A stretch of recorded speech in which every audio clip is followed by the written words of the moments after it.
Almost 100 years ago, South Korea's top hunter, Min Siwoo, was mysteriously transported to a monster-infested realm right after he and his disciples defeated the Demon King on Earth. The only way for him to return to Earth is by defeating a dragon-like monster that contains a core inside its body, a core that could help him to teleport back to his home planet.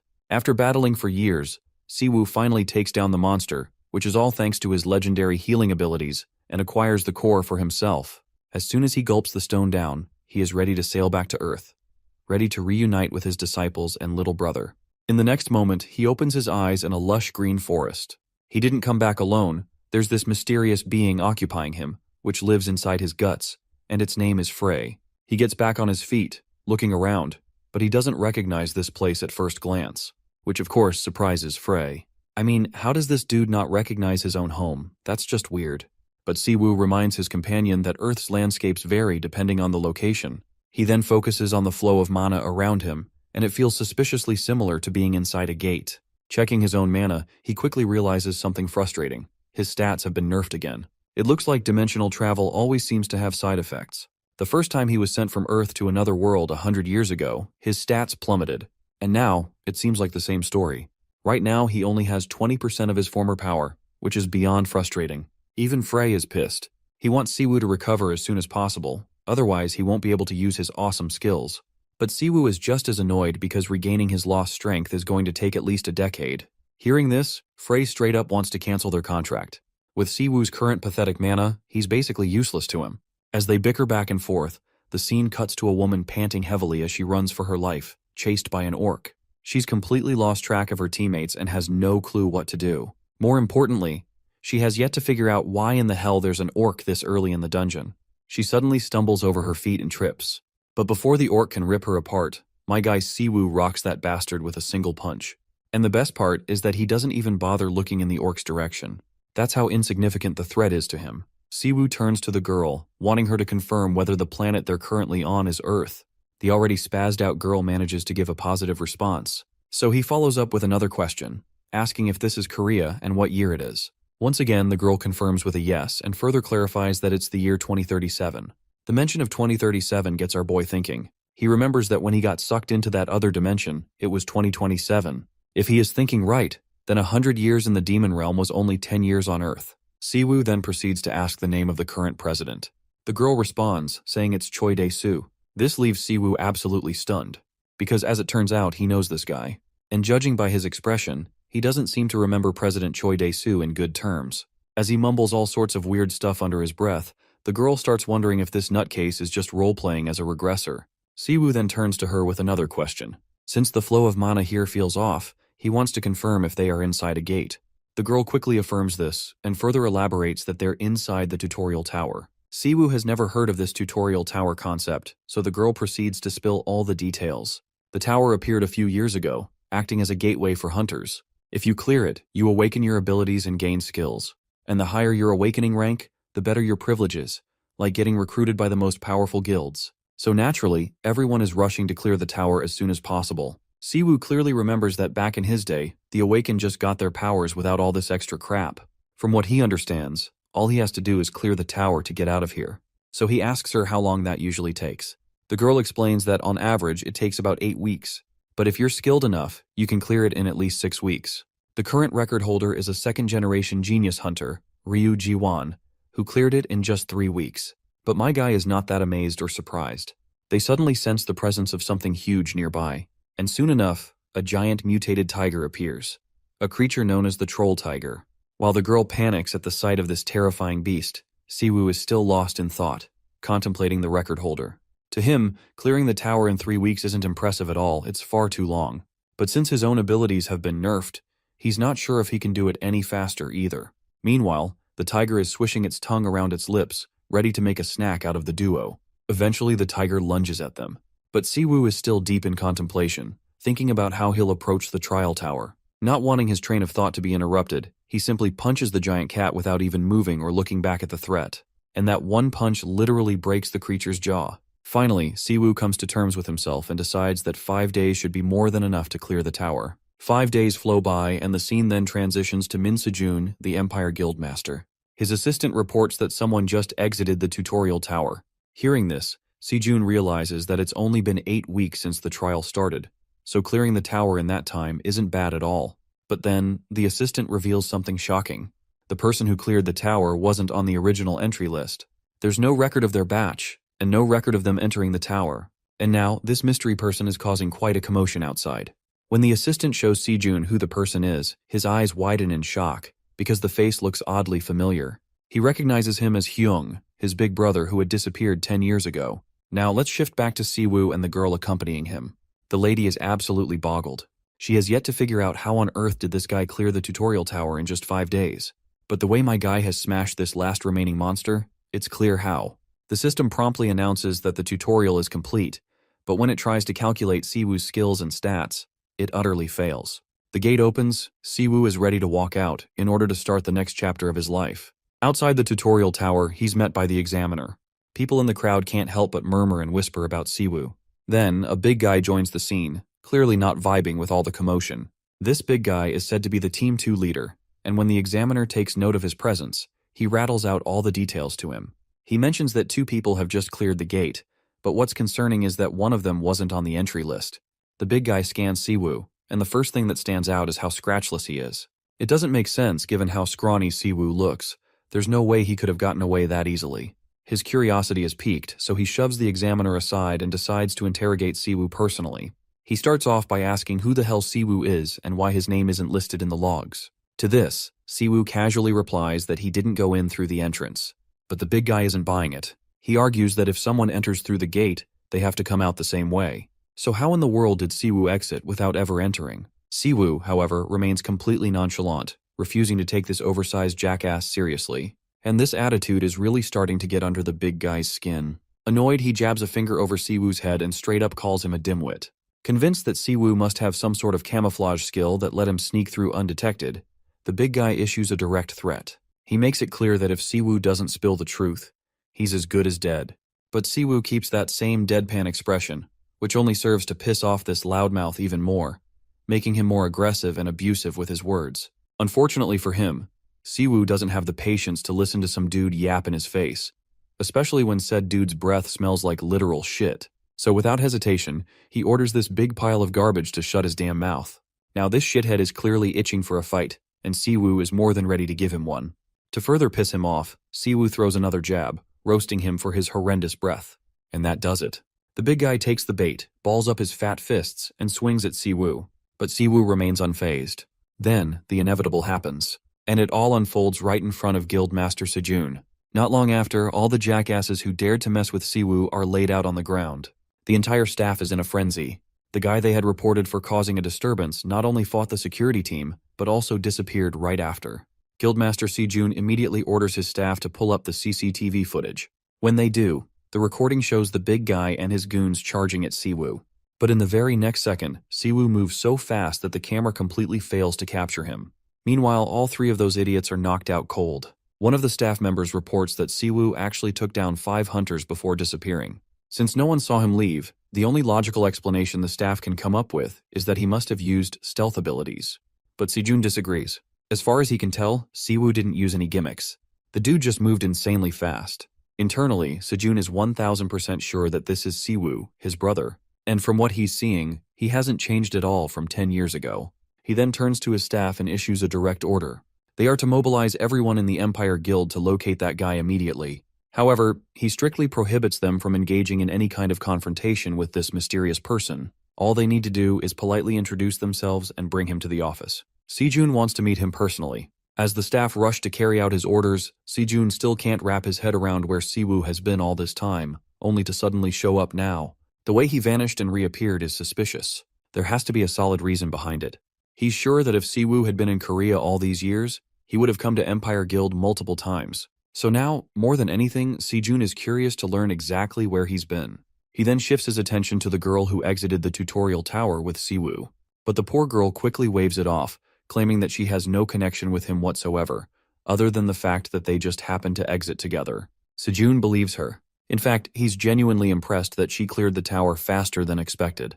This only means one thing: she must have gained some pretty decent skills. Hearing this, the girl grows flustered and modestly admits that she managed to get an A-rank skill. Well, that's no small achievement, and Sejun is already considering recruiting her into the Empire Guild in advance, so he assures her that the contract terms will be tailored to her liking. All he hopes is that she'll be happy to sign up with them. And of course, the girl couldn't be happier about this opportunity. Without hesitation, she accepts it. Just then, an arrogant bastard steps into the scene. And of course, the first thing he does is throw shade at the Empire Guild's reputation. Sejun immediately recognizes the loudmouth and warns him to watch his tongue. This bastard is none other than Hunter Ryu Jiwon, an S-rank hunter and the guild master of Gyumgang Guild.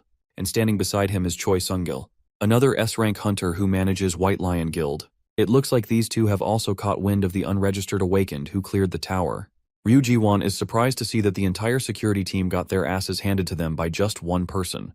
Judging by the pathetic state of these guards, Ryu is certain that the guy must be packing some serious power. Choi Sungil shares the same sentiments, and this is exactly why he wants to locate the mysterious awakened as soon as possible.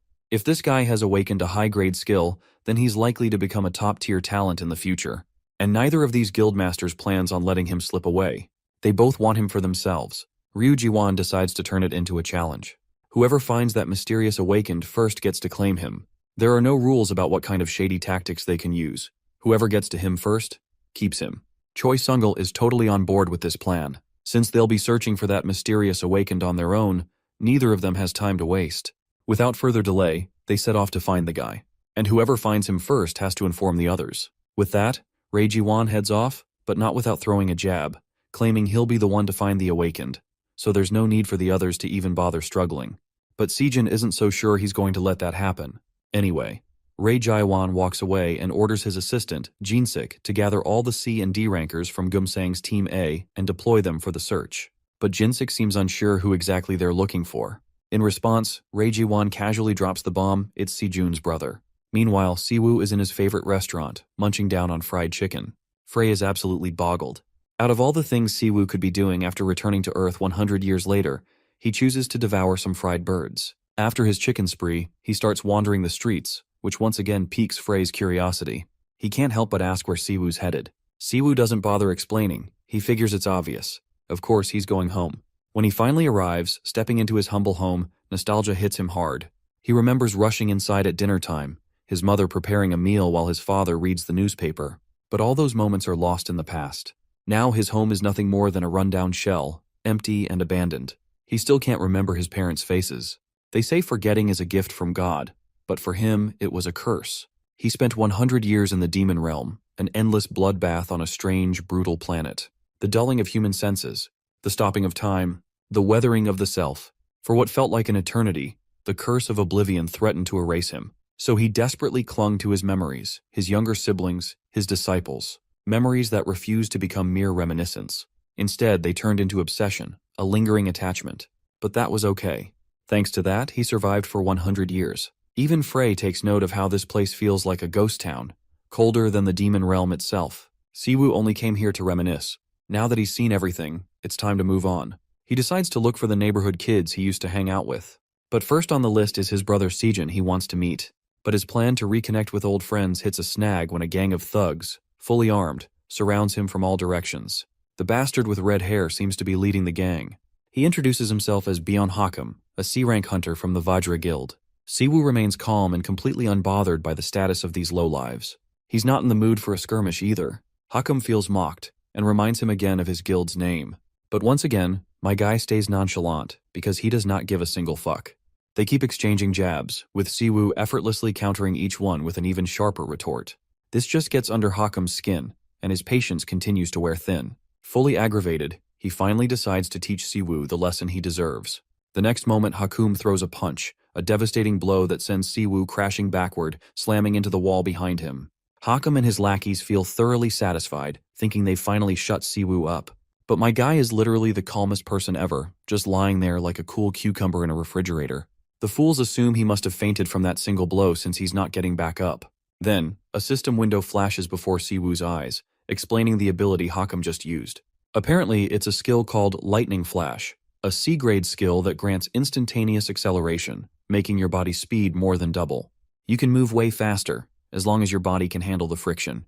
The skill isn't bad at all, so Siwoo casually asks Frey if he wants to eat it. Since this is the first skill Frey is about to consume after returning to Earth, he doesn't mind giving it a try. So my guy simply stands back up on his feet. Then, without warning, he dashes toward Hakum and delivers a devastating slap, so powerful that it literally sends Hakum slamming into the ground hard enough to shatter it. The goons, who were cackling like hyenas just moments ago, now stand in absolute terror. Siwoo then extends his hand, giving Frey the opportunity to devour the skill from this bastard. Soon enough, a dark magic circle forms beneath their feet. Within seconds, the skill extraction is complete. While it feels good to finally chomp down on a skill after so long, Frey can't deny the fact that it tastes way worse than the chicken they had earlier.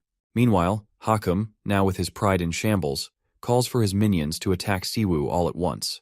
Like a bunch of reckless idiots, they charge at him, actually believing they stand a chance. Siwoo just tells Frey to put their newly acquired skill to use.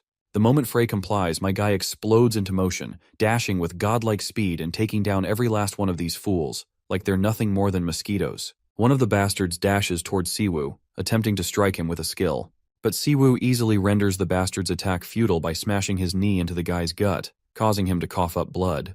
The bastard was using a vital point strike, a technique that automatically targets an opponent's weak spots. Since this bastard clearly can't make proper use of the skill, Siwoo decides to borrow it for himself. But before things escalate into everyone's demise, Sejun arrives on the scene. The moment Siwoo looks back at Sejun, he notices the reflection of his brother in his eyes, and the once heated battlefield transforms into a sweet reunion of two brothers. Now, to understand what happened, let's rewind 20 years to when the gates first appeared on Earth. It goes without saying that these gates unleashed chaos and destruction, bringing monsters into the world. This was also when the first generation of awakened individuals emerged, their powers awakening as the gates appeared. There were no police, no laws to handle the situation. It was an era of barbarism, where everyone was inexperienced. In this chaotic world, Siwoo and his little brother Sejun, who lost their parents early, had to survive by any means necessary. Siwoo was the first generation awakened. He dropped out of school to become a hunter and raise his helpless little brother, who was still just an infant at the time. And so Siwoo, the caring brother that he was, took care of Sejun during those dark times. In the present, Siwoo follows his brother to their new home, where everything looks lavish. Sejun is totally smitten by the place and wonders if his brother took out a loan or earned everything on his own. But Siwoo claims that the money came from skills he learned from his older brother. Since it's a house they're both supposed to live in, there's also a room for Siwoo. Internally, Siwoo can't believe the person in front of him is his same brother who disappeared nearly 10 years ago. Siwoo keeps talking non-stop, feeling happy that he'll be able to raise his little brother again. He can see how much his little brother has worked hard, and that makes him feel incredibly grateful. Seeing Siwoo jabber on so much, Sejun has no doubt this is indeed his real brother. Sejun then brings up how he's been searching so hard for his older brother. He wants to know everything. Where did he go? Why did he go? And why did he choose this time to show up after all this time? Well, Siwoo has a lot to say. 100 years worth of adventures.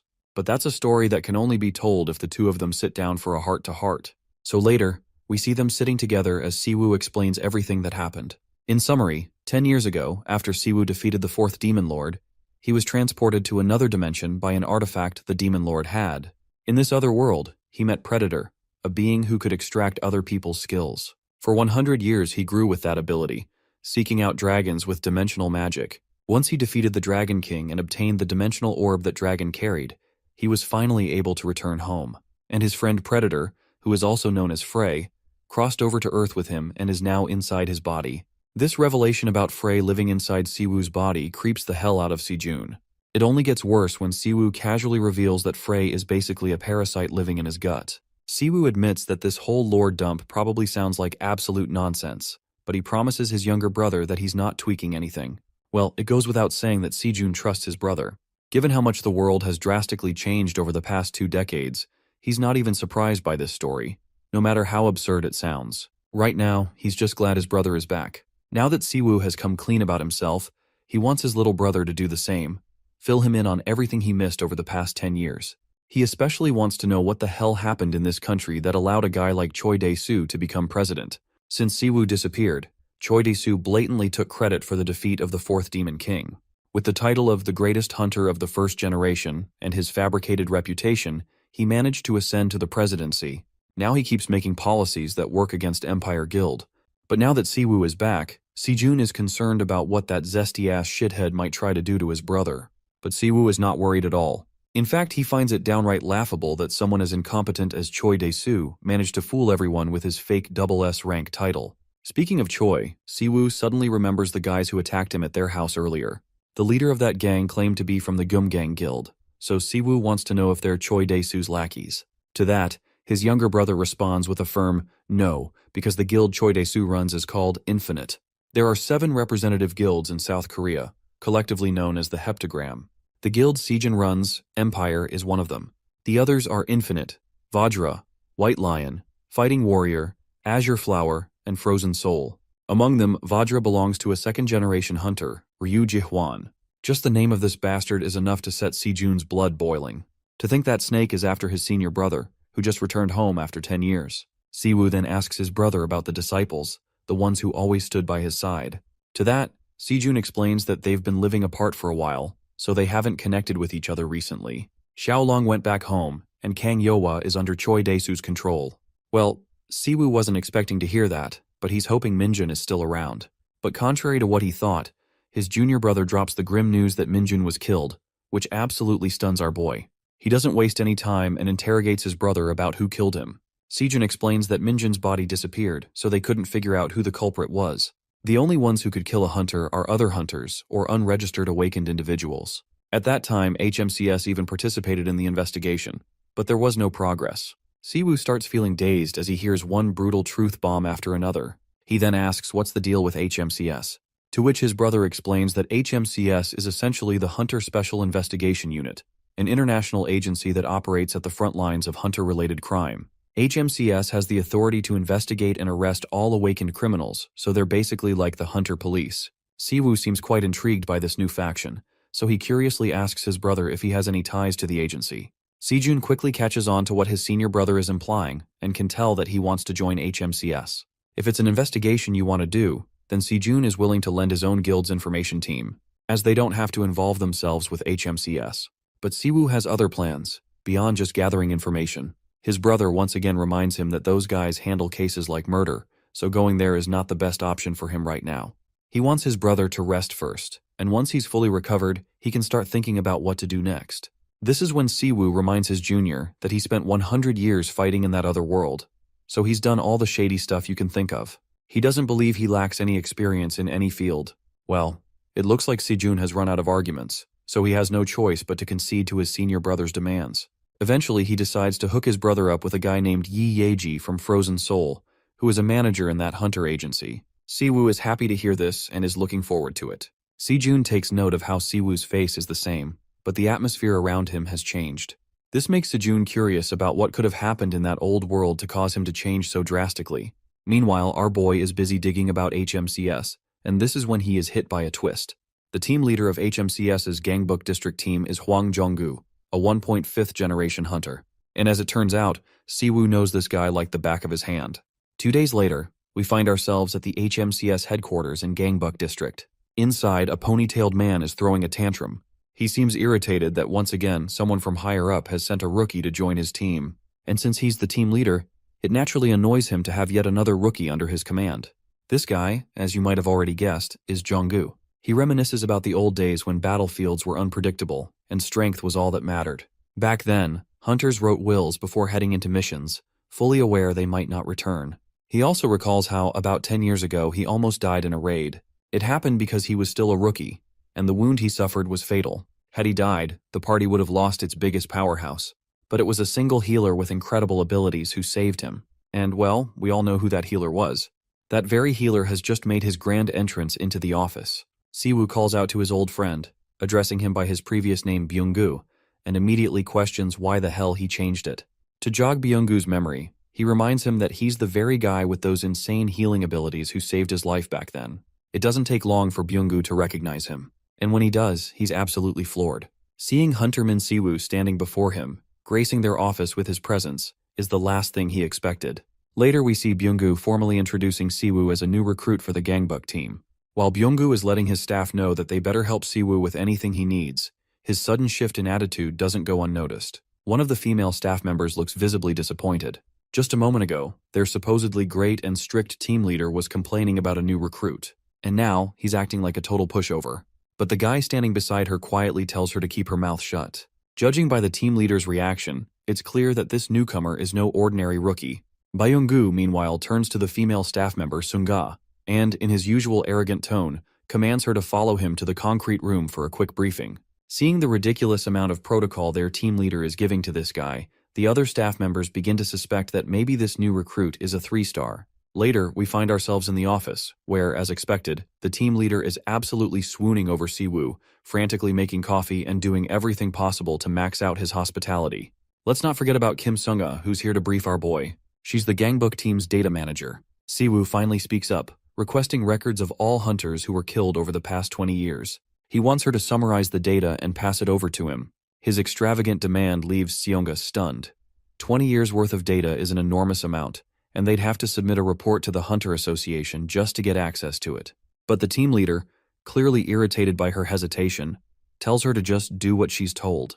He further reassures Siwoo that the data manager will handle it quickly and efficiently, so there's nothing to worry about. Seonga then asks if he's only referring to humans, to which he replies that cases officially recognized as murders by HMCS will do. He also wants a list of hunter killers who are still at large. As far as Siwoo is concerned, killing an awakened is nearly impossible unless the attacker is also an awakened of equal strength. And if someone managed to kill a top-tier hunter like Minjun, the culprit is likely a professional. Even if they had already been caught or killed, if they were an awakened, there should be a record of them somewhere. For now, tracking them down takes priority. Sunga has found the information, but is not sure how she should share it. Siwoo simply tells her to just send it to his phone for now. Suddenly, someone calls out to the team leader for a private chat. The guy reports that they've received a request for support from the police. A full-blown war has broken out between gangs, and some of them are awakened. The reason the police do not want to interfere is the fact that one of the gangs involved is Cerberus. This annoys the team leader to no end, while Siwoo has no idea what Cerberus even is. That's when Sunga explains that Cerberus isn't just some typical gang. They're arms traffickers and contract killers. There are even allegations that they're involved in hunter trafficking, which makes them far too dangerous for the regular police to handle. This piques Siwoo's curiosity, especially the part about hunter trafficking, because if that's true, it might be linked to the murder of one of his disciples, whose body was never found. So he tells Byung-gu to take him along. The team leader, annoyed at being called by his old name, reminds Siwoo that it's Jong-gu now. The scene transitions to the battlefield. The Bloodless Reaper gang has just gotten their asses handed to them by Cerberus. Kang-ho, Cerberus's second-in-command, is feeling pretty smug after wiping them out. Beside him is Jikin, the third-in-command, cracking dark jokes about how easily they cut through their enemies. As these bastards revel in their victory, their moment of celebration is suddenly interrupted. A massive explosion rocks the area. The one who just blew out the building wall to make his entrance is, of course, it's our boy, casually walking into the scene. Judging by how full of himself Kang-ho is, who is running his mouth non-stop, Siwoo is certain this guy has killed a few hunters to be riding this high horse, which makes him absolutely thrilled. He wants this bastard to show what he's got. By the way, this shitty website seems to have left out a few panels, because judging by their conversation, we clearly missed the part where they actually fought Siwoo. And right now, they're feeling completely hopeless. Because our boy is on a whole different level. Even though he came alone, he's still making them all run for their lives. After multiple failed attempts to take him down, Kang-ho finally goes all out, activating his skill, Full Body Armor, a B-rank ability that enhances resistance to both magical and physical attacks. As Kang-ho charges forward, his lackeys follow suit, and it doesn't take long for Siwoo to take them all down. Not only does he defeat them, he also makes sure to steal their skills. It looks like the only reason Siwoo came here was to gauge his own strength. He wanted to check how strong awakened criminals have become these days. And since these guys looked like a lost cause, he figured it was best to cut them off early. That's when the team leader finally arrives, reporting that he has cleared out the entire upper floor of the club.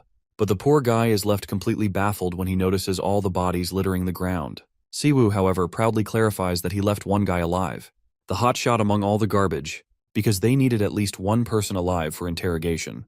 The team leader, worried, starts ranting about the legal protocols, how they were supposed to capture them alive. But since those bastards attacked first, he ultimately decides to just frame it as self-defense. The real reason he's so spazzed out is that these guys were ruthless enough that there were already warrants for their immediate execution. But to think that Siwoo dealt with them alone is just absolutely insane. Now, he has no doubts about why Siwoo had the reputation of a mad dog. As Siwoo and the team leader talk, we cut to a coward hiding under some furniture. Wasting no time, he calls his senior and reports that the entire Cerberus gang has just been wiped out of existence. The prominent figure on the other end of the call is Gert, an A-rank hunter, the guildmaster of Hong Kong's Red Guild. Gert is on the move, immediately wanting to see his brother. The association members apologize and offer their condolences to him. But this man has come here with a single objective and asks for his brother. He learns that Jikin's body is currently placed for a forensics investigation. Hence, they require his assistance to verify the body so that they can move ahead with the procedures. The redhead hunter likes the way this conversation is going. He had previously learned that the one responsible for taking his brother down shared a connection with the HMCS organization. The agents of the associations have yet to verify such claims. Gert, now irritated, questions if he can leave the premises of his own volition. The agents inform him that it won't be allowed, as he's supposed to stay in his designated spot for the time being. If he fails to comply, the association will act under the international law, forcing him to face deportation penalties. In this conversation, Gert is the one getting slammed.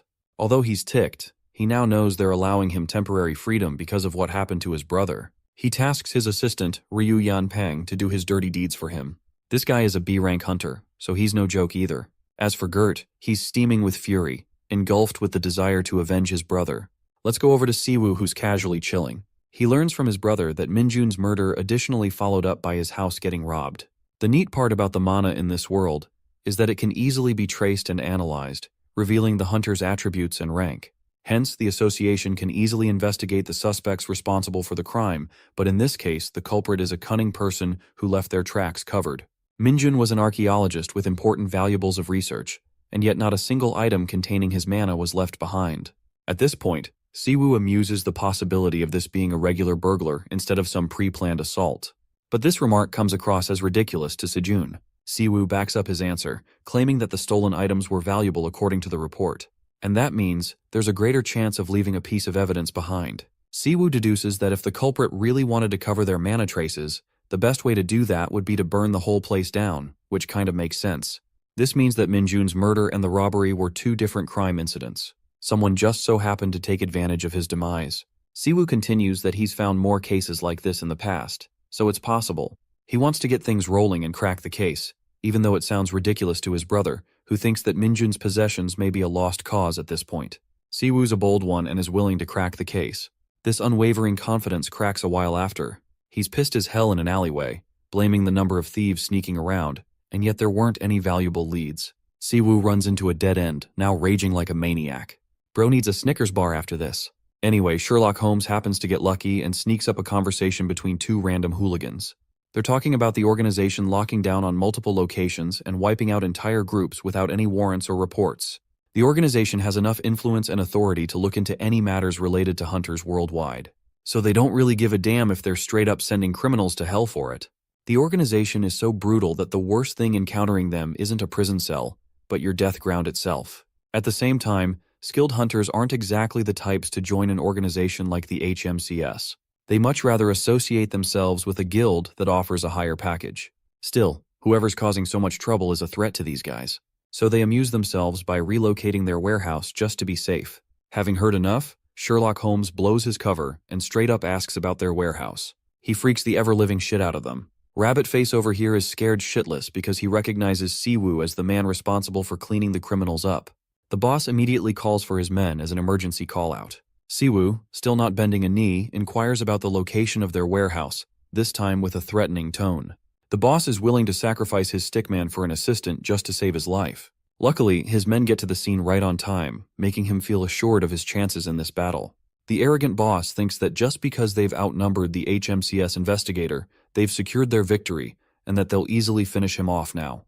But our boy is really happy that they went through the trouble of lining themselves up for him, because now, he can freely target and practice his new skill. Activating his skill, Siwoo glows a shimmer of golden light, blinding the men completely. Before long, all of the men are defeated with an electrical strike. He stands over the lackey and asks if he's ready to reveal the location of the warehouse now. Seeing this monstrous investigator take out all their men, he helplessly questions if Siwoo is even human. To this, our boy gleefully responds, declaring himself a lunatic. The scene ends there, with the assistants all captured. Siwoo is able to get ahead thanks to Minjun's secret research journal. It is actually well guarded by a security spell, which adds to the explanation as to why no one else can crack it. The lock requires some of the owner's original mana, and Siwoo isn't really looking for the contents of the book, but rather the mana stored inside. He decides to call Byunggu, requesting a car and a cleanup squad to take care of the criminals he just swept. As for him, he's got somewhere to be. In the next scene, we come to learn of a neutral zone, kind of a secret market where strange abilities are exchanged. It's a skill-based market called the Black Skyfall. Here, one lady is playing her cards. I suppose she must be practicing witchcraft or some shit because she senses Siwoo's arrival. This woman is the great shaman, Mumyung, just one of the 5 chiefs of the market. Siwoo explores the sector, remarking that not much has changed from a decade ago.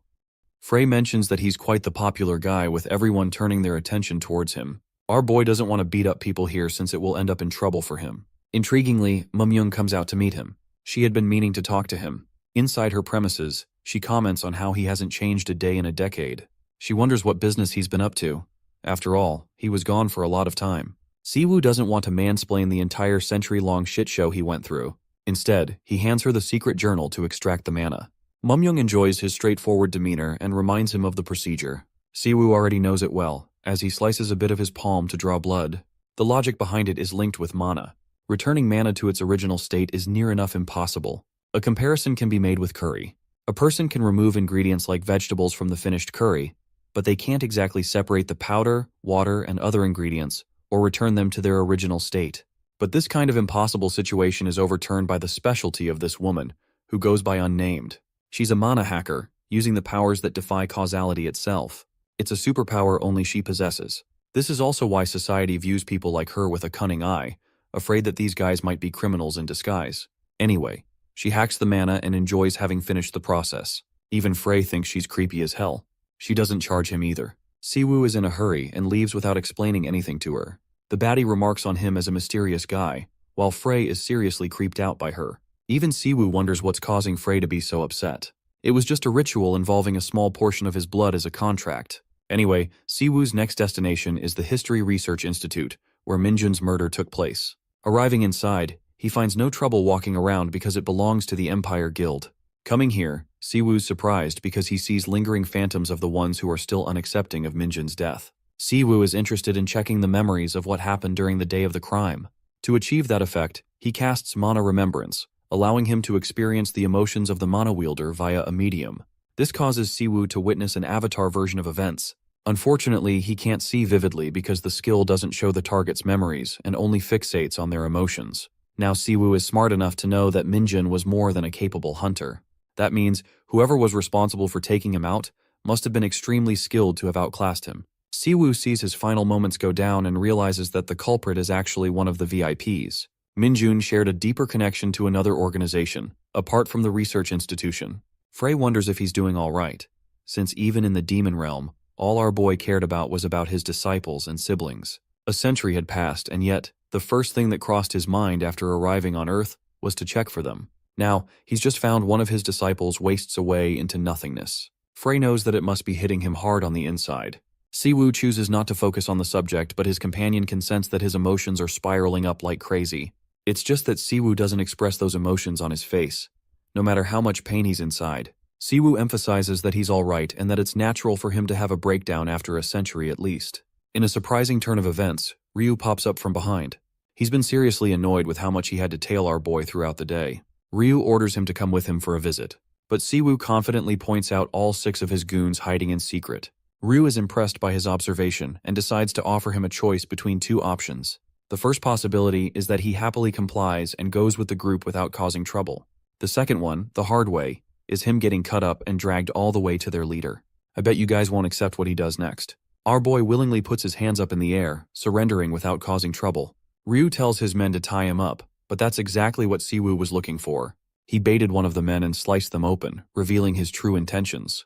Now provoked, the rest of the guys try to jump on him Jujutsu Kaisen style. But Gert finally shows his face, declaring that he'll be the one to clean up his target. Siwoo is unfazed and welcomes him to try. Gert starts off with a confirmation, checking if he's truly the man responsible for putting an end to Jaikin of the Cerberus gang, his brother. To that, Siwoo calmly expresses that he didn't really regard the man's name, nor did he care to ask anyone. All he did was simply clean up a bunch of trash. This heartless remark sets Gert off rails as he lunges forth to rip him to shreds. The redhead's confidence gets the better of him, but our boy's not worried at all. He casts instant healing, surprising the A-rank hunter who goes on the extreme offensive from the get-go. Even Gert's underlings are shocked that Siwoo was able to block an A-rank hunter's attacks. Siwoo makes sure to keep the rest of these blockheads out of the fight by casting his lightning flash skill. This instantly takes care of the mob characters since he's more interested in facing someone powerful. They can't believe that he's a powerful healer on top of an incredible combat specialist. The guy was able to analyze Gert's movements to perfection and respond accordingly. The A-rank hunter has never met another hunter with this level of precision, and deems our boy a threat unlike any other. This means Gert's only chance of winning is to go full power. But oh boy, bless this guy's delusional heart. Siwoo wants to remind them that if a crime has been committed, no matter who the culprit is, they must pay for their crimes. The awakened criminals just so happen to have a hunter hunting them down. That's Siwoo's role, and yet these arrogant assholes think that they're the ones being wronged, instead of focusing on the damages they have caused to society as a whole. Gert doesn't like Siwoo's explanation, as it implies that he's free to kill any criminal so long as they commit a crime. He strongly defends his fallen brother, who couldn't possibly comprehend the life they shared. Jikan ultimately became a criminal to take care of Gert while he was defenseless. It was his way of ensuring both of their survival. Gert wants to repay the investigator for taking a life carelessly without understanding the value of it. He activates his Wolf Fang skill, arguably one of the strongest weapons at his disposal. Just one look at the red mana is enough to tell Siwoo that he isn't supposed to dodge this attack. He requests Frey for the usage of another skill, even though his companion is exhausted after supplying him with so much resources today. Siwoo promises to take care of the fight on his own after the skill's usage. He casts Neutralization, a hidden class spell that not only identifies the opponent's spell level, but also returns it and cancels out the spell with a magic circle. Gert can't believe what just happened. Not even Ryu can fathom what this seemingly ordinary healer had just done. This guy had just nullified an A-rank hunter's powerful skill. It was unbelievable. At this point, they're the ones being overpowered by one man. Siwoo goes on the offensive and mocks Gert's sentimental approach by making an example of the people who suffered just as much as Jikan, and yet didn't lead a life of crime. He shoves a powerful attack against the guildmaster, sending him flying from the impact. That strike of his just now left a bruise on his arm just blocking the blow. Gert doesn't want his men to intervene. He analyzes the situation, knowing that there's no way for Siwoo to consistently cast a neutralization spell. It's inevitable for him to run out of mana, which is why he plans to force our boy into a battle of endurance. Using the same skill from before, Gert concentrates his energy into a focused point and attempts to strike him down. But Siwoo casually dodges the blow without costing any spells of his own. In response, he smartly follows up with a knee to Gert's face, before blessing him with a rainfall of punches, mocking the criminal for overextending his skill when his body can't even keep up. In a fit of rage, Gert manages to send Siwoo on the back foot. He then orders two of his men to restrain Siwoo while he's defenseless in the air. Ryu is a little irritated about his boss's double-mindedness. First, he didn't want them to intervene, and now he's asking for their help. Anyway, Siwoo is restrained by chains as Gert comes through to deliver one final finishing move to end his life. This time, he wants to make sure there's nothing left of the guy to heal, but this man is too chill. He just doesn't give a damn even with the odds stacked against him. Siwoo congratulates both Gert and Jikan for leading a life of crime before using the lifesteal spell to absorb the very life essence of his target. This winds up in a gruesome experience for his opponent, whose body eats itself away over time. Even Ryu is freaking horrified to see his leader become a zombie corpse. Fun fact, this is the first skill that our boy awakened. It's the real deal, and he makes it very clear to them that he was never an ordinary healer. This spell involves manipulation of the life force itself, enabling one to use life spirit sorcery. With him down, he turns to Ryu, who is flailing like a fish in the pond. Our boy doesn't care for his yapping or pleading and karate chops the crap out of him. He turns his attention to the camera that each investigator is armed with. Siwoo is hoping that the recording went through in one piece, just to make sure that he could catch the evidence of him fighting in self-defense. Byung-gu and the others actually watched his whole fight go down, and their reactions are priceless. Because this idiot actually pressed the live button instead of the record button, allowing nearly 6,000 viewers to watch his broadcast. This ended up a really sticky situation because it jeopardized the reputation of the organization itself. Turns out that the broadcasting feature has been around for 2 years, used for talent recruitment for the most part, but it ended up being a failed project of sorts. From this footage alone, people have come to realize that someone absurdly strong has joined the organization. But the question is, why? Anyway, the more important issue is that this same person killed someone brutally, a guildmaster. And while the investigator didn't commit any specific crimes, it is still something to take into consideration. Finally, Korea's most powerful man, Choi Dae-soo, joins the discussion. Just a few days later, at the Empire Guild's cafeteria, Siwoo was hogging a meal without giving a damn about the video that was released to the public. Even Frey is upset that he's being disturbed during a meal. He's loving the food here and hopes to gobble down often because of how good it is. Anyway, the live broadcast of Gert's defeat is spiraling like crazy on the internet. Thanks to it being a body cam, Siwoo's face was barely visible in the shit show that went down. If Dae-soo, the president, found out about this, he'd suffer major consequences. Then there's the fact that the president has already tried his very best to erase any traces of our boy's existence for the past 10 years. This means he's a clear threat, and the most viable strategy is to lay low. But being the good brother he is, Siwoo doesn't care about the consequences and simply makes a lighthearted joke about the situation. Anyway, Siwoo is encountered by a bunch of names that he met at the tower. Shinjitsu recently joined their guild, awakening as an A-ranker too, all thanks to Siwoo's efforts. But that makes the guildmaster wonder if there is a seminar for the rest of the hunters to gather. His thoughts are confirmed. 2 more hunters, Chuhaman and Yamato, are introduced, both featuring from different guilds. There's also Taiji from the Imperial Guild, and he's heard a lot of stuff about Siwoo from their guildmaster. Anyway, they're really proud of his achievements for the organization. Siwoo returns the pleasantries, while Haman becomes suspicious of him right off the bat. He knows that Siwoo is responsible for taking down Gert, who was supposed to be his lifelong rival. It almost feels like nonsense. Haman doesn't buy it and considers it all bullshit. In response, the guildmaster shows a serious expression, strongly sharing that he's being rude to someone important in the guild's main premises. Haman chalks it down to the Empire Guild being overly strict instead of correcting himself. Anyway, this turns into an argument, causing the other 2 hunters to draw away from the situation. Haman refuses to back down and doesn't fear the consequences of being reported to the seniors. He talks highly of his accomplishments, but the detail of him being Xiaolong's disciple strikes out to Siwoo the most. Haman is ranting on, causing Siwoo to shut him down, stating that he should just find him some other time on his own if he's that desperate. He also mocks his master for failing to train this guy in proper combat.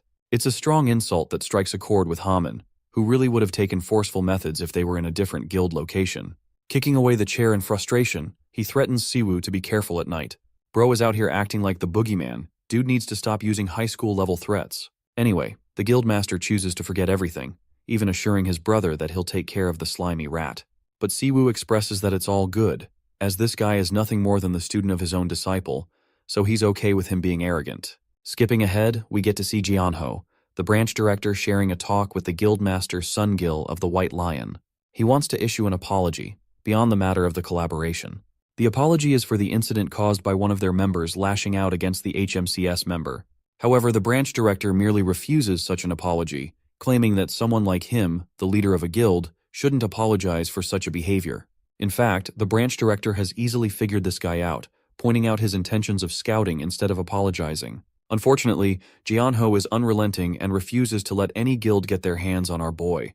The guildmaster realizes that he's been figured out, but he finds it strange for someone like Siwoo to offer support in a prison as his current mission. These types of requests are usually handled by larger guilds instead of the organization. Then again, the branch director is optimistic about the future to come and believes they will experience a shift in progress. Sungjil concurs and argues that he would be all right with Hunter Chu Haman, the troublemaker, apologizing to Siwoo on his own. To that, the branch director is fine with it. He thinks it's a personal matter that needs to be addressed by both parties. That marks the end of their meeting. Leaving the building, Sungjil finds himself in a contemplative thought. He doesn't want to just give up on someone of such high talents like that, so he tells his secretary to hit up Haman for a trip, and to also tell him to behave. The secretary asks about the location of their meeting. Sungjil declares Incheon to be the destination. Fast forwarding ahead, everyone now knows that the HMCS organization volunteered for the support request. The only problem being, they have yet to arrive. The chief doesn't get why they're being so annoying, and seems to be fed up with criminals beefing against each other. The current report involves Sherry Volk, a dangerous individual who they underestimated after he got arrested. But slowly after that, he went crazy and lost his senses. Despite mana suppression activated, this guy managed to easily beat the crap out of 5 guys. He maintains a high profile for being a unique criminal, and many agencies have gone through hell just to try and catch him. That man, Sherry Volk, sits in his cell, having received a new instruction. He learns that the organization is already making its move, so if he wants to get out of the cell for good, he's going to need to cause some trouble inside the prison. As for our protagonist, he's just arrived at the Incheon Awakened prison to fulfill his mission. Haman, on the other hand, is having a temper tantrum after discovering the situation stirred up in the prison. He's seriously annoyed that his guildmaster is obsessed with recruiting and sent him on a stupid mission. Locating a car nearby, Haman rushes to catch up to him the best he can. He's fed up with the mission and wants to ask for overtime pay, just for the inconvenience his guild leader has caused him. Meanwhile, in the transport vehicle, we get to see Siwoo chilling next to the main target. Sherry tries to play provocatively with him and questions if this kid is seriously the new warden. Siwoo bluntly denies such claims. Sherry mocks him for being a special guild member who is overly confident in his skills.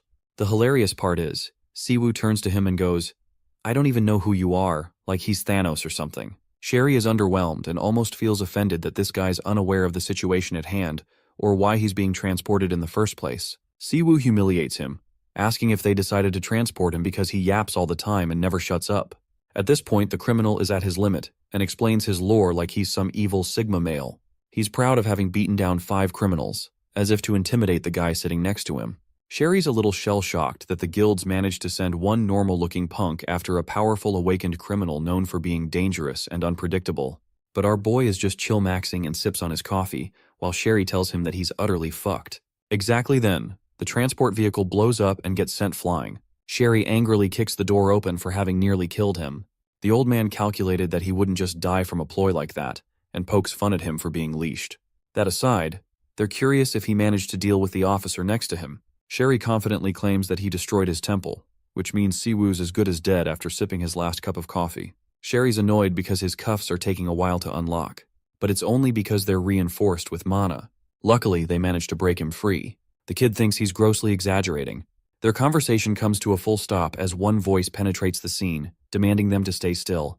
This is Haman, and he's surprised they managed to pull off a big move like that. Seeing Siwoo bite the dust at the hands of these low-life criminals, Haman is now even more certain that he was right, that he isn't special, and that his guildmaster is wrong. Nevertheless, he isn't in the mood to let these criminals go. He questions their methods and goals, when suddenly the girl recognizes him as the A-rank hunter Haman from the White Lion Guild. She's surprised to discover they were followed. The old man confirms that no one else is nearby, which means Haman's ready to rumble on his own. He gets into position, once again questioning Sherry's identity. The maniacal criminal claims that there is no use in introduction since he's going to annihilate the hunter anyway. Then he casts the Beowulf skill, taking over a beastly transformation. Haman is shocked to find himself faced against a heteromorphic awakener. Sherry channels all his inner rage, activating Diamond Rampage as another skill to cover his body in incredible mana. Now, he's on a whole other level. Still, the beast finds itself on the defense when Haman starts striking him with incredible speed. At the same time, the hunter is worried because none of his strikes seem to be decisive enough to land a critical blow. The beast considers these punches nothing more than a bunch of massage services. As for the kid, the old man recommends they join in and end the fight because they can't risk reinforcements to arrive. The girl casts a powerful spell, imbuing mana in her hands. This is called the 10-headed viper, and now Haman has to deal with that too. He evades the snake, ridiculing it. But his words turn against him as the snakes restrain his body using a tracking skill. Now that he's stuck in one place, the beast gets its moment to shine, shoving a heavy blow against Haman's body and sending him down. Sherry looks down on the hunter for believing he was special for being privileged and brought up by a powerful kid. In reality, he sees Haman as not even a threat for the alley fights. Haman reminds them that they're talking shit while literally jumping him in a 3-on-1 situation. But Sherry just kicks him down on that too, stating that their group is just smarter than Haman. Anyway, the old man recommends they don't waste any more precious time, urging the beast to prepare his final attack. He looks down on Haman, questioning if he's got any last words for himself. Haman fully realizes that he's totally outclassed and may be facing his demise. That is until one man defies the situation and saves him with his arrival. He's a little annoyed that Haman decided to forfeit the fight just like that. Siwoo is disappointed in his disciples' teachings. Siwoo is struggling more with the mechanics of his body cam instead of worrying about a 3-on-1 fight. The beast can't believe that Siwoo survived, not after he confirmed smashing the human's skull before exiting the vehicle. The old man confirms that he should have died, so this is just strange to witness. Haman roars, warning Siwoo and urging him to wait for support to arrive. However, Siwoo's pissed as hell that he was caught in the midst of a clustered shithole. His peaceful coffee was ruined on top of that. So, to repay them dearly, he's decided to deem them all criminals, worthy of being eliminated here and now. Min Siwoo, known as the Mad Dog and our Demon Lord Slayer, makes it clear to the 3 buffoons that their game is over. He directs his words at Chu Haman from the White Lion Guild, referring to him as Xiaolong's disciple, while emphasizing that Asura is not merely a skill designed for striking. As our hero gathers his power, the heteromorphic hunter, Grey Wolf of Bestia, lunges at him. However, before the werewolf can land a blow, he is pierced by the Asura skill. Chu Haman, watching closely, struggles to believe his eyes as he recognizes it as the very same skill that his master uses. Siwoo knocks the wolf aside and immediately follows up, mocking him by remarking that draining all the blood is necessary for tender meat. The old buffoon retaliates with a thunderwall strike, only to be startled as their opponent effortlessly evades the attack. Our hero acknowledges the old man's ability to double cast using some cursed tool, remarking that at least his life hasn't been entirely wasted. Meanwhile, his predator, which he calls a parasite, finds the skill unfamiliar and curiously wonders if it can be eaten. Siwoo explains that the skill functions much like an expensive one-time use scroll, requiring mana to be channeled into it for activation. Chu Haman, unable to hold back his curiosity, questions our hero about his identity and how he possesses knowledge of his master's skill. Before he can press further, the old man begins chanting dark spells, catching him off guard with a gravity spell and attempting to use him as bargaining leverage. Siwoo, immediately recognizing the old geezer's ploy, scoffs at the attempt, ridiculing him for stooping to mere threats. The old geezer reiterates his demand, insisting that if Siwoo wants Haman to stay alive, he should walk away. He goes on to add that our hero was merely dragged into this situation and that things can proceed smoothly if he simply leaves without causing trouble. Min Siwoo casually swirls a finger in his ear, dismissing the old man's words by pointing out that he wouldn't be here if he hadn't deliberately accepted such a filthy mission. He further remarks that Haman should have no trouble handling a basic gravity spell like this, even if it doesn't seem that way at the moment. The old geezer questions our hero, pointing out the apparent contradiction and asking whether he and Haman are truly on the same side. Siwoo responds by making it clear that the only ones siding here are them. He then exposes what he already knows, revealing that the old man is a hunter-killer working under the command of a powerful group. This revelation catches the old man off guard, leaving him stunned by how much Siwoo already knows. Without missing a beat, Siwoo continues laying out more facts about him before finally demanding to know who he is working for. The old man makes another attempt to threaten our hero, remarking that even with the knowledge of them being hunter-killers, Siwoo still chose to be here. Fixing him with a deathly stare, Siwoo simply repeats his question. As our hero closes the distance, the old man hastily draws a cursed tool and unleashes a shockwave spell, only to be caught off guard when it is effortlessly nullified. Confused, he wonders if Siwoo used some kind of lightning-based spell to overload the tool. Without hesitation, he jumps backward, trying to widen the gap between them. Predator remarks that the meal now looks even more appetizing. Suddenly, Siwoo's hand begins to glow, revealing that his form has been restored by 40%. Growing even stronger, he taunts the old man, telling him to stop wasting time since, at his age, he can't afford to squander the few days he has left. The old geezer refuses to comply. While acknowledging that Siwoo has uncovered his identity as a hunter-killer, he makes it clear that the organization he serves will remain a mystery. He explains that everyone working for them is bound by an oath of silence. The moment he breaks it and reveals their secrets, he will instantly become a target for immediate execution, ensuring his death either way. Meanwhile, Haman rises to his feet, recovering from the effects of the gravity spell, just as the werewolf regains his senses and coughs up black blood. Without hesitation, our hero briskly moves toward the old man, asking if he is afraid of dying. As he speaks, he begins casting a spell, 3 magic circles appearing around him. Growing anxious, the old man turns to the Grey Wolf of Bestia, urgently demanding that he do something to stop Siwoo. The werewolf snaps at the old geezer, telling him to shut up, before engulfing himself in a purple aura and charging toward our hero, this time vowing to tear him apart. However, before he can cover much distance, he is intercepted by Haman, who remarks that their numbers are finally even. The two exchange heated words, but their argument is abruptly cut short as our hero unleashes his Thousand Winds spell, blasting both the werewolf and the old geezer away. Without wasting a moment, Siwoo dashes toward the old man, seizing him by the neck with an iron grip and demanding to know if he truly understands what death feels like. Tightening his grip around the old geezer's throat, Siwoo demands to know how many times he must drag him to the brink of death before getting an answer. Watching from the side, Haman finds it absurd that our hero keeps pushing these buffoons to the verge of death, only to heal them afterward. The thought crosses his mind that if he were in their position, he would rather die than endure such a fate. He even wonders how it's possible for someone to wield a healing spell so powerful. Siwoo repeats his question, and this time, the wolf pleads with the old man to give in and just answer. Finally giving in to the pressure, the old geezer speaks, revealing that they work for Bestia. As he takes a closer look at our hero, realization dawns on him. Siwoo is none other than one of the 3 legendary figures who vanished long ago, the infamous mad dog, Min Siwoo. Siwoo casually sits down, remarking that since they've finally decided to use their mouths, he'll need more information. Pulling out an image of the serpent-eyed, fang-toothed man responsible for Minjun's death, he demands to know the identity of the killer.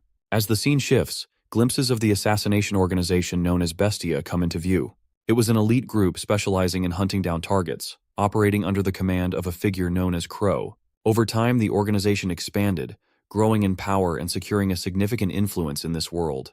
The old geezer, having been among the first generation of hunters, once received an invitation from them and saw no reason to hesitate before quickly accepting their offer. For those recruited by the organization, secrecy was the highest priority. Even back then, when the old geezer was already aging, he was required to take the oath of silence. By signing it, he surrendered control over his own life and death to the assassination organization. As the scene shifts back, the old man reflects on his 15 years with Bestia, recalling how he had always believed he would never betray them. If the situation ever demanded it, he had resolved to bite off his tongue and die rather than break his oath. But after experiencing the agony of death over and over again, his resolve finally shattered, forcing him to finally give in and speak. The old man finally reveals that the person in question is also a member of his organization, known by the nickname Black Mamba. Our hero finds the name rather unpleasant, but quickly moves on to his main question. He asks both of them whether they have ever been involved in the assassination of a hunter named Yong Minjun. When neither of them responds, an unsettling force washes over them, gripping them with an overwhelming sensation, as if their very skin is about to be peeled off. Baldy quickly speaks up, insisting that they have no knowledge of the matter. He explains that Bestia's operations are mostly independent, with members rarely needing to coordinate with one another. Before Siwoo can press further, he voluntarily continues, revealing that members typically remain unaware of each other's abilities or locations. However, due to the organization's biannual meeting, they were specifically assigned to retrieve the wolf from prison. He further discloses that the meeting is scheduled to take place in a week, and that their orders were to bring the wolf there. Realizing that their chapter has come to an end, the old geezer bows before Siwoo, pledging to share all the information he knows, including how to infiltrate the meeting. With desperation, he humbly requests that our hero accept them as his subordinates. Chu Haman flares up, calling the offer absurd. Turning to Siwoo, he addresses him as his brother, and asks if he would really fall for such a trick. Resting his head on his hand, our hero calmly questions when exactly Haman became his brother. Haman argues that since Siwoo can use Asura, he is at the very least his senior, perhaps even his mentor's mentor. Dropping the subject of the buffoons entirely, he earnestly requests that Siwoo take him as his disciple instead. Siwoo abruptly cuts Haman off, telling him to keep his mouth shut for a moment. He takes a pause to assess the situation. His only real objective is to gather information on the snake-eyed man, Black Mamba. He realizes that if he lets these two go, their own organization will likely eliminate them. And worse, news about him will reach Bestia, making things far more complicated. Weighing the pros and cons, he ultimately decides to take them both as his subordinates. This decision leaves Haman utterly shocked, while the old geezer, overjoyed, expresses his gratitude. However, before he can shower Siwoo with praise, they are immediately met with a condition. Siwoo lays down his condition, making it clear that to ensure their loyalty, they must take the ultimate oath called the Mana Oath. The weight of this demand quickly sinks in, prompting a complaint from the wolf. However, before he can protest further, the old geezer cuts him off, advising him to comply unless he wishes to experience death a dozen more times. With fear settling in, the two reluctantly gather their mana at their cores. Following our hero's command, they state their names. The old geezer introduces himself as Red Ghost, while the wolf identifies himself as Sherry Volk. As the two complete the contract with our hero, he assures them that as long as they remain loyal, they will be rewarded with protection, and their lives will be safeguarded. Watching Siwoo accept the criminals, Haman flails on the ground like a child, complaining that he was left out while they were taken in. Pouting, he threatens that if he is not made Siwoo's disciple, he will report everything to the association. Siwoo fixes him with a bloody stare before casually telling him he was just teasing. With that, he makes the scroll used for the oath disappear and finally grants Haman's request, accepting him as his disciple. Letting out a sigh of relief, he considers that having extra hands will be useful. This group should be enough to create the kind of scene he has in mind, though he realizes he might need one more person, someone he intends to use to clean up the mess that will follow. Back at the Hunter's police station, a fat, chubby officer is seen scolding the team leader of HMCS, Jonggu, demanding an explanation for how Sherry Volk managed to escape. He stresses how dangerous the man is, and goes on to argue that all the hype surrounding HMCS seems nothing more than a myth. Siwoo, lounging on a sofa, casually responds that Sherry was so fast he could not keep up. Jonggu, clearly disgusted, glares at him and demands that he at least put some effort into his excuse and take the matter seriously. The chubby officer continues his rant, demanding to know why the new transport officer has yet to arrive and calling the entire operation a mess. Having heard enough, Jonggu finally speaks up, explaining that a standard prisoner transport team consists of 4 to 5 officers, while moving a high-threat inmate requires up to 10. Admitting his own fault, he acknowledges that he specifically requested for just one officer to handle the transport. The chubby warden shoots up from his seat in anger, insisting that none of that matters since the prisoner still managed to escape. Jong-gu, waving him off, points out that the new transport officer was actually able to make the escapee confess. He reveals that they learned Sherry Volk had been receiving help from high-ranking officers at the prison in exchange for bribes. Refusing to believe the story, the fat warden dismisses it as an obvious lie.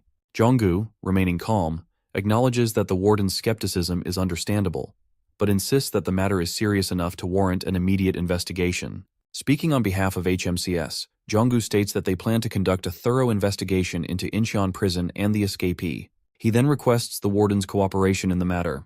As the scene shifts, Jong-gu informs Si-woo that he has initiated the investigation and handled the other matters as requested. Present at the discussion are Hunter Chu-haman and the two buffoons, who are now Si-woo's disciples. Laying out his plan on the table, Si-woo tells the group that the time has come to begin their operation, an infiltration of Bestia's meeting. He reveals that around 8 top-ranked awakened killers will be attending. He then instructs Haman and Jong-gu to pay close attention as the two defectors provide the remaining details. Jong-gu, troubled by the plan, questions how they intend to infiltrate an entire assassination group with such a small team. He asks what their ultimate goal is in pulling off such a dangerous task.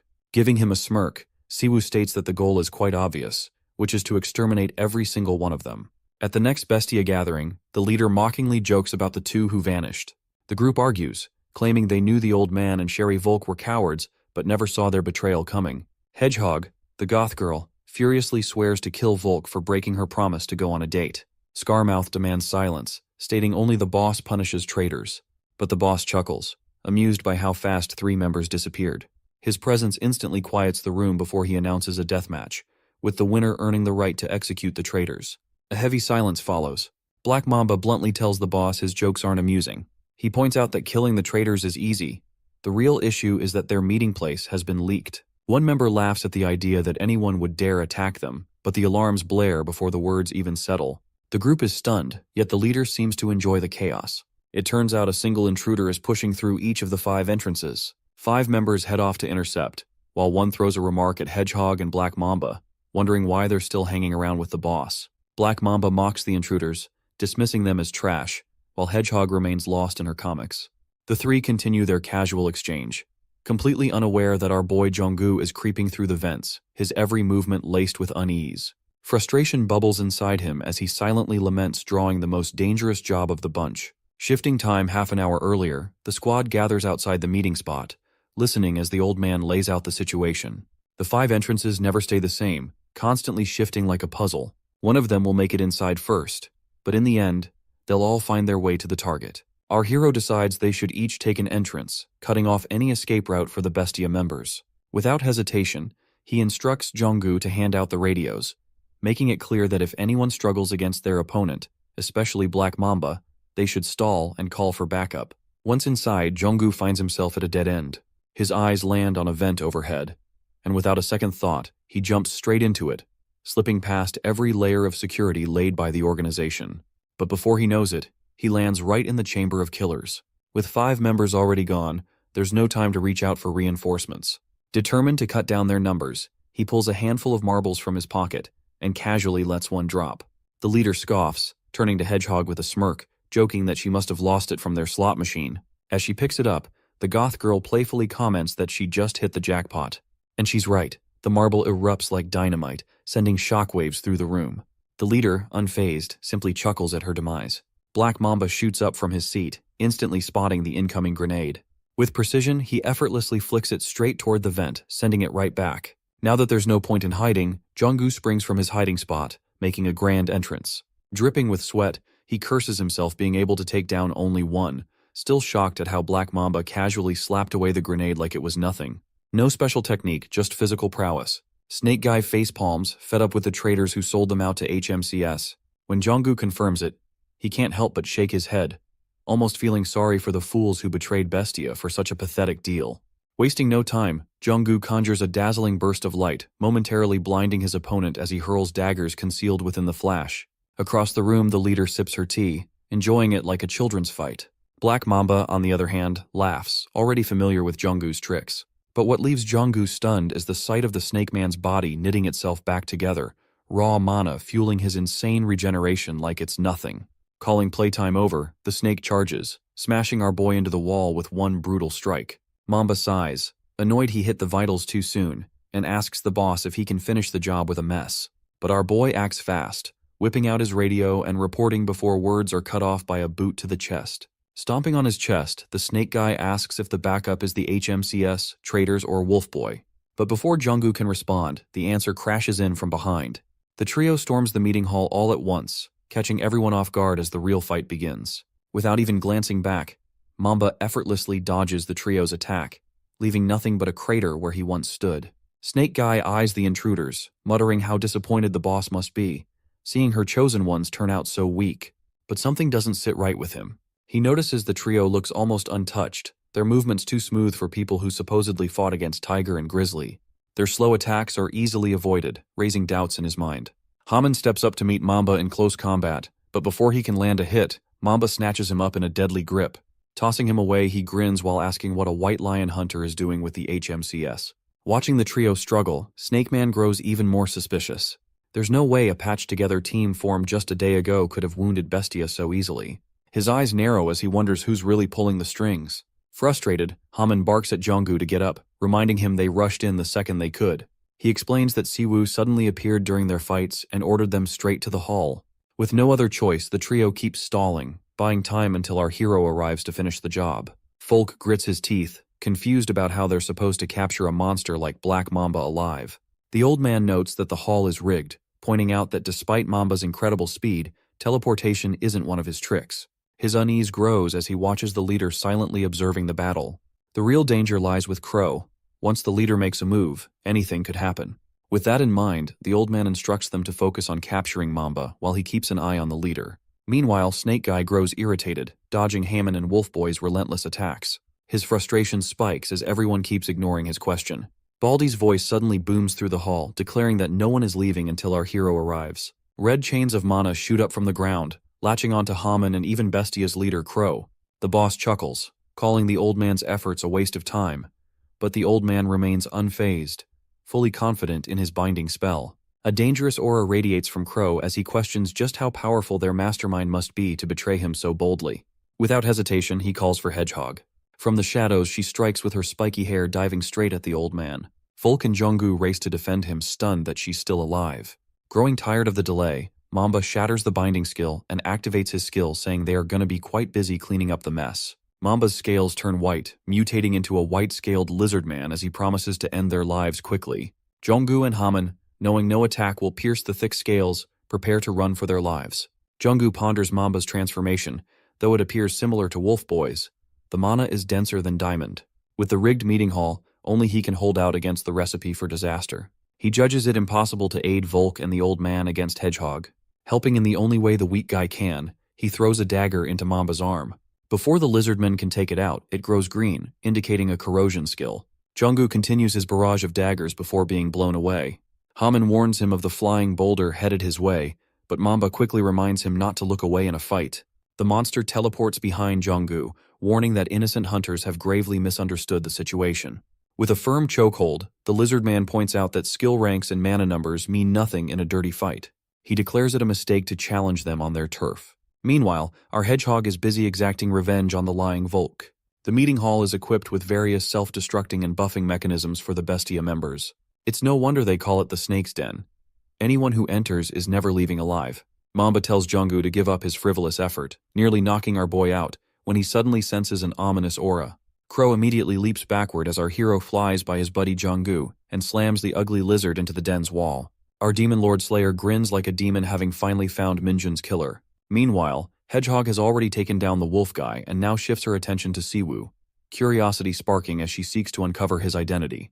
However, before she can take any action, a magic circle suddenly activates, striking her down in an instant. Observing the unexpected turn of events, Crow, the leader of the group, finds herself intrigued, wondering how Siwoo managed to dismantle and repurpose every magic circle embedded within the space. Unseen and unheard by anyone but Siwoo, Predator Frey takes the opportunity to boast, claiming that such a feat was only achievable due to his power. Crow observes the scene with amusement, remarking on how effortlessly Siwoo has reduced a billion-costing facility to nothing more than scrap. Meanwhile, Black Mamba recovers from his injury and swiftly casts a spell, only for Siwoo to evade it by leaping backward. Recognizing the situation, Black Mamba begins to piece things together, questioning whether Siwoo is the one responsible for eliminating the old geezer and the wolf guy, as well as orchestrating the entire operation. Siwoo still holds on to the anger that surged through him upon learning of his subordinate's death, directing his accusation at Black Mamba as the true culprit. From a distance, Crow, observing the situation, questions what Mamba could have done to provoke such fury. Black Mamba, unfazed, claims that he merely follows the orders and requests assigned to him, insisting that he bears no guilt beyond that. He continues, voicing his curiosity, attempting to confirm his suspicion by asking whether Siwoo has come seeking revenge. Puzzled, he wonders how Siwoo managed to uncover his identity, considering he never leaves behind any trace. Siwoo forms a thunder circle in his hand, making it clear that he intends to take his revenge, though there is something he needs to uncover first. Meanwhile, Crow finds herself backed into a corner by the others. Raising her hands, she directs her curiosity toward her former crew members, questioning what could have possibly happened to turn them into Siwoo's obedient followers so suddenly. As this unfolds, the thunder circle Siwoo has been casting finally reaches completion, revealing that he has successfully reversed buff-enhancing magic into traps instead. Black Mamba, struggling against the suppressing trap, tries to piece together Siwoo's abilities, wondering whether he is a tracking-type magic user or a melee hunter. Yet, none of the possibilities he considers seem to fully align with what he has witnessed. Before he can dwell on it further, Siwoo unleashes another skill, slamming him against the wall once more and forcing him to revert to his hunter form. Bleeding from his mouth, Black Mamba swears that he has never seen Siwoo before. Despite taking pride in knowing everything about high-ranking hunters, he finds himself at a complete loss regarding his opponent's identity. Without wasting any time, he casts another magic circle and demands to know what business Siwoo has with him. Before Black Mamba can finish his enchantment, Siwoo appears above him in an instant, driving him to the ground with his foot. Making it clear that he is the one who will be asking the questions, not the other way around, he presses down harder, forcing his dominance over the situation. Without giving him a chance to recover, Siwoo slams him down again, issuing a sharp warning that a single wrong move will cost him his life, leaving no room for defiance. Black Mamba, now completely overpowered, visibly gives up and pleads for Siwoo to stop, his will to resist breaking. Seeing that Black Mamba is finally willing to talk, Siwoo wastes no time and demands to know who ordered the assassination of Young Min-jun. As sweat drips down his face, Black Mamba's mind races, questioning how Siwoo even learned about the murder and whether he has some connection to the victim. Instead of answering, he resorts to a cheap trick, pretending to comply just long enough to lower Siwoo's guard. Seizing the moment, he suddenly spits a venomous poison from his mouth, aiming to catch his opponent off guard. Believing he has taken down Siwoo, Black Mamba boasts that a true assassin never reveals his client. However, his confidence shatters the moment Siwoo instantly recovers, healing himself without effort. Panic overtakes him as he struggles to understand if Siwoo is actually a healer. Desperate, he turns to Crow for help, only to find her completely surrounded by Siwoo's disciples, leaving him with no way out. With no other options, Black Mamba finally gives in, beginning to reveal the client's name, Pandey. But before he can finish, Crow swiftly eliminates him. Watching this unfold, Siwoo contemplates whether the name he was about to say was Pandemonium. Hearing this, Crow finally acknowledges that she has realized Siwoo's true identity, none other than the legendary first-generation hunter, Mad Dog, who mysteriously disappeared a decade ago. Siwoo, now turning his attention to Crow, questions whether she is also affiliated with Pandemonium. However, she firmly denies the accusation, asserting that her organization operates strictly as an assassin's guild and does not engage in personal requests. Siwoo fixes Crow with a death glare, making it clear that speaking the truth is the only option if she knows what's best for her. Crow, maintaining her stance, swears that she has no reason to lie, pointing out that Siwoo already has information on her. With a snap of her fingers, she signals Hedgehog to get up and assist in their escape. In an instant, the two vanish into the sky, preparing to flee. Before leaving, Crow questions whether Siwoo intends to pursue her, but he dismisses the idea, stating that he has already obtained the lead he was after, leaving him with no further reason to chase them. As the portal materializes, Crow bids farewell to Siwoo, hinting that their paths may cross again soon before vanishing into thin air. Jonggu, frustrated, complains to Siwoo about letting them escape, only to be met with a calm explanation. Siwoo informs him that had he pursued them, Crow would have activated the floor's self-destruction sequence, something they were in no condition to evade. He then instructs Jonggu to handle the cleanup, stating that they have achieved enough for the day. As the scene shifts, Siwoo is in his room, searching for more information on Pandemonium. His mind drifts back 20 years to the moment when the first gate appeared, unleashing all manner of things upon the world. Mana surged into existence, magic stones surfaced, and countless rare resources were discovered. Demons too emerged through the gate, initially blending into society unnoticed. However, they did not stop there. Not only did they seize control over the gates, but they also regarded humans as an inferior species. Before long, they successfully established their headquarters, constructing the Demon King's castle at the heart of the continent, securing their grip over all the resources pouring from the gates. Amidst this chaos, a faction of humans emerged, swearing loyalty to the Demon King. They became known as Pandemonium, serving as the bridge between demons and humans. However, fortune favored humanity as the first-generation hunters rose to oppose them. These hunters swiftly mastered mana manipulation, standing as the last line of defense against Pandemonium's growing influence. What followed was the Great War between humans and demons, a brutal conflict that shook the world. In the end, humanity triumphed, pushing the demons back. Siwoo recalls that it has now been 10 years since he single-handedly defeated the 4 demon lords, only to be cast into a dimensional rift, ultimately finding himself trapped in the demon world. He questions why the name Pandemonium is resurfacing after all this time, especially since the group was dismantled long before the war even began. His thoughts turn to his predator, seeking answers about why the demons in the other world seemed so different. Frey acknowledges the difference and shares his own analysis, revealing that numerous races exist across the dimensions. He notes that the demons in the other world were particularly ruthless, having gone so far as to exploit the dragon species, forcing them into servitude. Frey continues, arguing that no matter where demons go, they behave like gangsters. Before becoming a part of our hero, he had no memories, only a lingering sense that something had been stolen from him by the demons. Having spent over 100 years at Siwoo's side, analyzing demons, he is now certain that they were the ones who tampered with his memory. Siwoo places a hand on his head, reflecting that instead of solely focusing on killing them, he should have paid more attention to uncovering their true nature. Siwoo notices that the mana patterns of demons differ from those of humans, and compared to 10 years ago, they have become far more adept at blending in. Frey suggests that simply eliminating them would solve everything, but Siwoo admits that he wishes it were that simple. Just then, his younger brother enters, questioning why he suddenly asked him to rent an office, suspecting that he might have gotten himself into trouble. Siwoo, remaining casual, responds that it's nothing major. He's just trying to track down Minjun's traces. Sejun points out that from what he has gathered, Siwoo recently wiped out an entire assassination organization, and questions whether his request for an office was meant for planning that mission. Taking a seat on the sofa, Sejun scolds him, reminding him that he has repeatedly urged him to keep a low profile, warning that it wouldn't be ideal if the president found out. Siwoo, letting out a sigh, reassures his brother not to worry, explaining that Junggu has already erased all records of his involvement. Siwoo also mentions that he is planning to visit President Choi Dae-soo soon. However, his brother finds this decision unwise. Frustrated by Siwoo's actions, Guildmaster Sejun argues that he has yet to regain his full mana strength. While he won't force him to stop, he insists that he shouldn't rush into things. He expresses concern that Siwoo might end up in trouble again, reminding him that the world has changed significantly over the past 10 years. Siwoo appears before his brother, scratching his head like a monkey, telling him not to overwork his little brain. Sejun lets it go, reminding Siwoo to keep his promise and stay safe, as he can't afford to lose him again. Changing the subject, he asks if Siwoo remembers Hunter Shin Jisoo, mentioning that her awakening skill turned out to be quite impressive. He suggests that his brother should look into her. Siwoo, however, shifts the topic, saying that he's hungry and inviting Sejun to join him for dinner. Frey chimes in as well, complaining that he's starving since Siwoo's mana isn't enough to satisfy him. In response, Siwoo mockingly blames his predator for his own hunger. As Sejun leaves, he calls Junggu, complaining about why he revealed everything to his brother.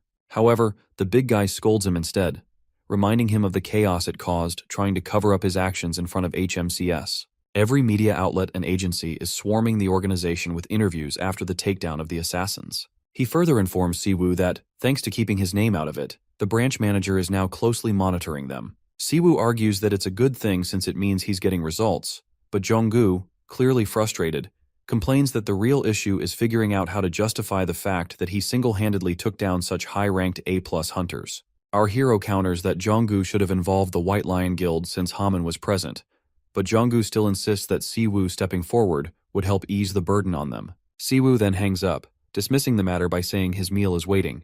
Heading to the kitchen, he settles onto the sofa, murmuring to himself about how much he enjoys his job. Turning his head back, he casually asks his brother if there's any recent news regarding the demons. Sejun explains that ever since Siwoo eliminated the 4 demon lords, the demons had no choice but to propose a peace treaty and establish an institute in the polar continent to study the mana that emerged on Earth. He adds that some nations have even begun collaborating with them on this research, and it has become rare to see demons outside the polar continent. Over time, people have largely dismissed the chaos they once caused, reducing it to nothing more than an urban legend. Frey finds it rather absurd and questions when demons ever became peace-loving beings. Siwoo then shifts the conversation to Crow, mentioning that while her mana pattern closely resembled that of a demon, there was something off about it. This leads him to suspect that she might be a demon-human hybrid. Given that demons first appeared on Earth 20 years ago, he is convinced that such a possibility exists. What initially began as a mission to avenge Minjun's death has now transformed into something far more complex, leaving him with the feeling that this pursuit might continue for a long time. Back at Siwoo's place, he begins training his 2 new subordinates to control their mana by helping them discover their mana core. Confused, Hamin questions how this could be useful when skills only awaken in high adrenaline battles. Annoyed, Siwoo smacks Wolfboy, reminding him that they were the ones who asked for training in the first place. He sighs at their naive belief that simply blasting out mana like a gym workout is the best way to use it. The simple-minded Volk, on the other hand, argues that there's no need for control if they can just take down their enemies in a single hit. Siwoo points out that the easy tutorial tower has spoiled them, making them overly reliant on brute force. He explains that sensing one's mana core requires precise control, something his new disciples clearly lack. Using an analogy, he describes how every person has an internal space where mana gathers, often referred to as the dantian or core. Each individual awakens with a unique trait, releasing mana in a way that manifests as skills.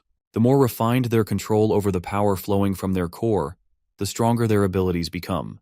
That's why training is essential, not just to expand their mana reserves, but also to enhance the effectiveness of their skills. Siwoo, acting like an old man, mocks the 3 for only using their power for around 20 years. He tells them to stop complaining and just follow his instructions if they truly want to get stronger. As if that isn't enough, he warns them about the grueling training the Bestia traders will undergo until they've properly atoned for their crimes. Suddenly, a visibly distressed Jonggu arrives, demanding to know why Siwoo didn't answer his phone.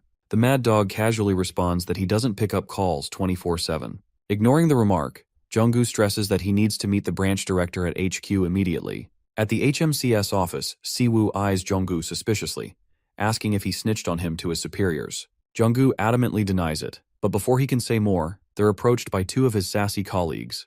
The Gangnam team leader and his lackey start teasing Jonggu about his sudden rise to fame. Seeing Changwon back from his vacation, Jonggu clicks his tongue and tells him to quit slacking off and actually do his job instead of bothering his coworkers. Ignoring the bickering, the Gangnam team leader turns his attention to Siwoo, but our hero couldn't be less interested. Instead, he casually picks his ear, completely unfazed. Jonggu steps in, sighing that jet lag must be making the Gangnam turd spout nonsense. Changwon's aide fires back with a nerdy comeback, and Changwon starts rambling about how everyone is just jealous that his team is making waves internationally, while the Gangbuk team is stuck dealing with petty thugs. Siwoo, busy scrolling through his phone, barely acknowledges the conversation, until the nerd pointedly reminds him to show some respect and introduce himself to his seniors. Without missing a beat, our hero flips him off and tells him to clear the precious space his leader is hogging with those fake, roided-up muscles. To top it off, he glances at the aide's glasses and smirks, asking if Four Eyes is blind even with his edgy frames. The nerd twitches in anger and immediately requests permission to discipline the newbie. But Jonggu, ever the voice of reason, sighs and asks if Four Eyes has any emotional intelligence at all. Changwon, not one to let things slide, scoffs and asks if Jonggu is deaf since he clearly didn't hear Siwoo trash-talking his seniors. Loyal as ever, Jonggu blatantly denies it, while our hero grins and quips that maybe the orc has too much fat clogging his ears. That's the last straw. With his rage overflowing, Changwon cracks his knuckles and declares in front of the entire office that it's time to teach these punks a lesson and show everyone who's really in charge. Just then, the boss shows up. Branch Director Jianho materializes out of nowhere, jump-scaring the living daylights out of the Gangnam team. Completely ignoring them, he turns to our duo with a warm smile, greeting them and apologizing for the delay caused by the dimwits.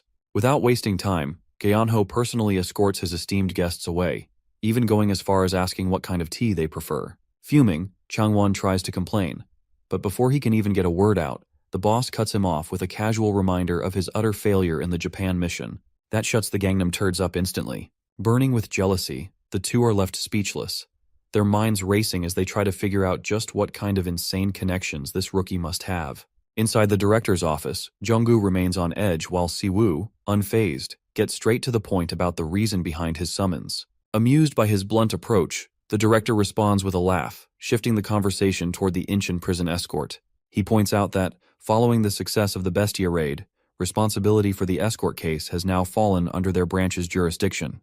With a broad smile, he wastes no time in addressing the real matter at hand, directly questioning what exactly transpired with the escaped prisoner.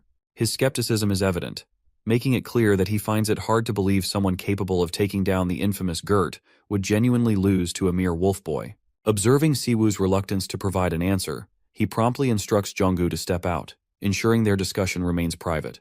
The director reiterates that he considers himself a reasonable man. While Junggu has an impressive track record, the reality remains that he lacks the capability to single-handedly raid and dismantle an assassin's guild like Bestia. Drawing from his experience, he pieces together that the escaped prisoner likely provided them with a lead to the organization. He points out that officially reporting this information would be advantageous for everyone involved. However, simply disregarding a wanted hunter isn't an option, especially not just because a rookie insists on it.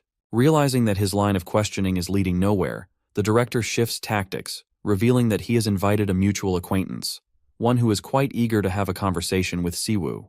His curiosity finally piqued. Siwoo turns his head to face none other than one of his fellow first-generation legendary hunters, the guildmaster of fighting warrior, Du Kangho. At Kangho's residence, the two enjoy a peaceful conversation over a cup of tea, just like the good old times. Uncle Kangho recalls how shocked he was when he first heard the news of our hero's death. Curious, Predator asks who the suspicious old guy acting so familiar with him is.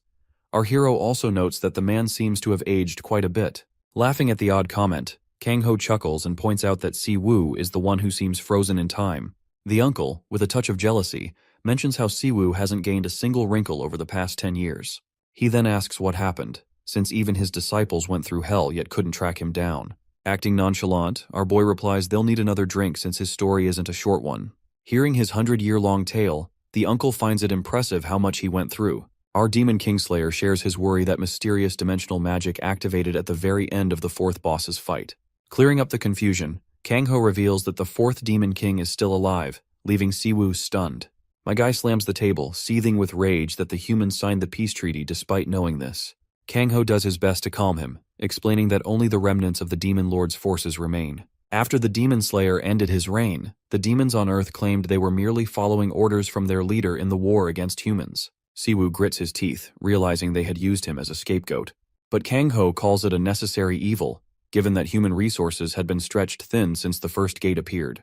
When the demons offered the peace fire, they even promised to share their knowledge on how to seal the gates. It was an irrefutable offer, so the humans exchanged the Demon King's remnants and a lab in the Arctic, where they could safely open a gate. For the people who were unaware of magic and the gates, it was undoubtedly the best choice for progress. As a result, top rankers like Choi Dae-soo from every country took the deal. Since then, the demons have stayed under the radar. He mentions that the first-gen hunters were initially very suspicious, but after Siwoo's disappearance, they scattered. Once everything calmed down, the interest in demons had waned. Kangho has had his doubts about the demons ever since, but what's even more intriguing is the disappearance of the mad dog. After Siwoo vanished, Choi Dae-soo went to great lengths to erase all traces of him, leaving no one beyond the second-gen hunters even aware of our Demon Slayer. What's even stranger is that the uncle couldn't recognize him today, despite having fought alongside him multiple times. Hearing how unnatural the memory loss is, our hero suggests that maybe Dae-soo had the demon's help. Kangho agrees, commenting that Siwoo has long been a pain in both parties' sides. Our hero then wonders aloud what the demons would have to gain from helping such a prideful jerk like Dae-soo erase his existence. Kangho reminds him that the demons have become harder to challenge since they've even helped humans improve with mana. Siwoo counters, pointing out that these are the same trash who started a war because they believed humans were an inferior race. With that, Kangho suggests that Siwoo meets with his disciples next to get a clearer picture. The problem is that his disciples have scattered across the world. But the uncle responds that although kids are like that, Yohwa is still in Korea. She's now an S rank and the leader of the Azure Flower Guild. Still, Uncle Kangho is disturbed to share that the same redhead who always clung to him like glue now works under Dae-soo. Our hero brushes it off, saying everyone has their reasons. After sharing a good laugh over the pricey yet nasty-tasting liquor, the uncle mentions his little brother. Siwoo replies that his little bro loves the old man and thanks the samurai uncle for raising Sejun like his own son. Just then, a A spy snaps a photo of the two from outside and sends it to his guildmaster. He confirms that he's caught the HMCS privately meeting with the great Kangho. The guildmaster, Yowa, thanks him and confirms that Siwoo is alive, just as she had expected. Her suspicions had grown after seeing the Empire Guild's unusually chaotic movements. Breathing a sigh of relief, the lady goes weak in the knees, bursting into tears at the sight of the master she had terribly missed. After she started working under Dae-soo, Sejun lost trust in her. But the lady never stopped searching, even when everyone else had given up. Yowa stares at the master, who hasn't changed a bit, and prepares to meet him immediately. Yet her hope comes crashing down when she hears someone call her name. Dae-soo asks why she's in such a rush. The redhead lady replies that it's nothing special, trying to steady her trembling arm. The creepy man grips her shoulder, pointing out that the cold-hearted woman who wasn't fazed by her mother's death can't possibly be so moved over something trivial. He guesses that he's heard of a certain infamous Min Siwoo's return, and her frozen expression gives it away. The eye-patch uncle sighs, watching her rush off to her master like a loyal pet. Patting her head, he clicks his tongue, muttering that she hasn't matured at all. He makes it clear he doesn't plan on letting her go easily, even if she's his last blood relative. She slaps his hand away, reminding him that she never pledged loyalty to him in the first place, and he knows it. He admits that he only let her linger around his guild because she grew into a powerful hunter.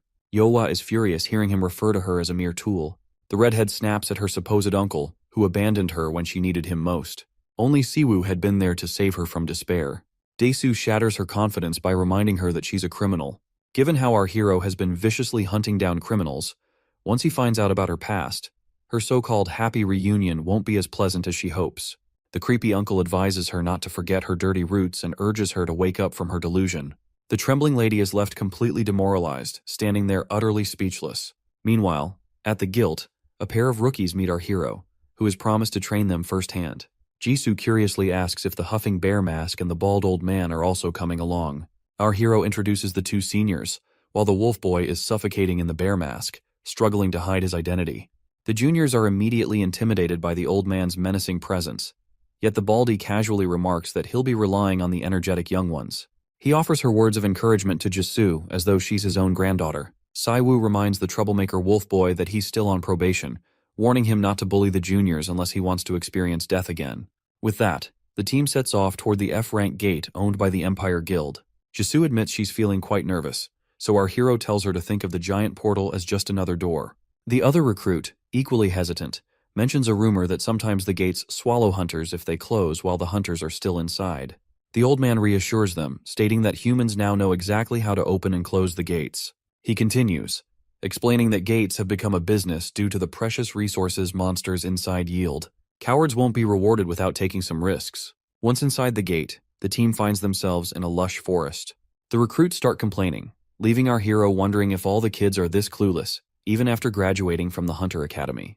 Bear Boy explains that after completing their studies, recruits are ranked after finishing the tutorial tower and only gain practical experience once they join a guild. Siwoo expresses his concern, calling the F-rank training little more than a system for mass-producing weaklings.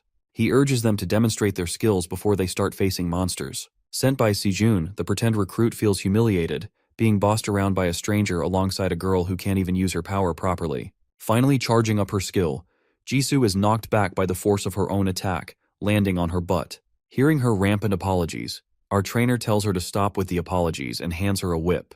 The recruit looks confused, so he explains that it will help her better control her unique skill. Jisoo tries again, charging up her spell with the whip in hand. Meanwhile, the pretend recruit reports the gang of goblins ambushing them. Sitting at a safe distance, our trainer instructs him to handle it on his own.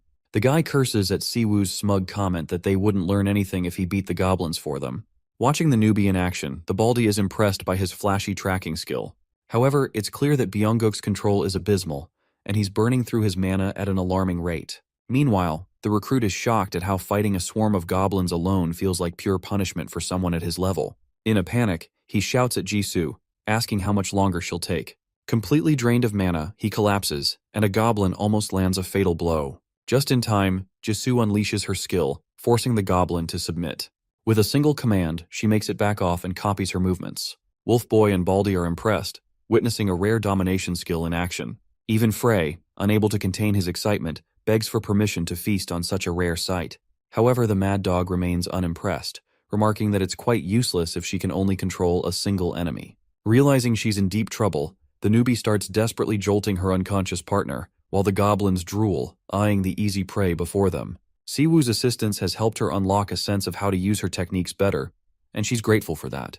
Our boy doesn't even care that she looks like shit, as this is the only kind of mentoring he is willing to offer. Her hair disheveled, she cracks up a smile, stating that she was the foolish one for being overconfident, believing that hunters and awakeners in general were special, and that their value increased in society with their ranks. But now, she was able to catch a hint of the true reality.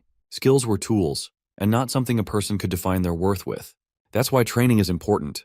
Siwoo agrees, and thinks it's good enough if she's learned something.